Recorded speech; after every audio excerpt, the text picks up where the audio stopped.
In today's video, I'm going to teach you how to edit data in Glide. If you're building an app with Glide and need to update the information behind it, this walkthrough will show you exactly how to make clean, confident edits without any confusion. First, go to Glide. Open your preferred browser and head to Glide's website so you can access your dashboard. This is where all your projects live, and it's the starting point for any changes you want to make. Next, sign into your account.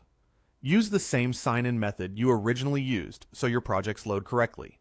Once you're in, you'll land on a screen listing your apps and projects. Take a quick moment to confirm you're in the right place, especially if you manage multiple projects, so you don't accidentally edit the wrong one. Now, open the project you want to edit. Click it to launch the builder.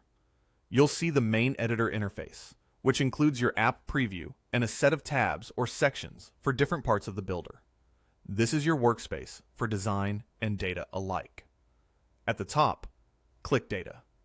This switches you from the design view to the data editor, where your app's information is organized in rows and columns, similar to a spreadsheet. Each column represents a field, and each row is a record in your app. On the left, choose the table you want to edit. Many projects have multiple tables, like users, items, orders, or settings. Select the specific table that contains the information you want to change. You may also see some computed or read-only columns. Those are generated by formulas or relationships and can't be edited directly. Now, edit the data as you like. Click into a cell and type to update text, numbers, or links. For dates, you'll typically see a date picker to help you choose accurately. For Boolean fields, you might see a checkbox or toggle.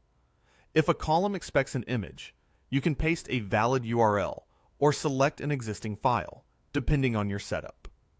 As you make changes, Glide usually saves automatically, so there's no extra save button to hunt down. If you make a mistake, use Undo to revert the last change. Keep in mind that edits here immediately influence what your users see if your app is live, so review changes carefully. It can help to glance at the app preview to confirm everything looks right as you go. Thanks for watching this step-by-step Glide tutorial. If you found this helpful, make sure to like the video, leave a comment below, and subscribe to the channel for more tutorials and walkthroughs.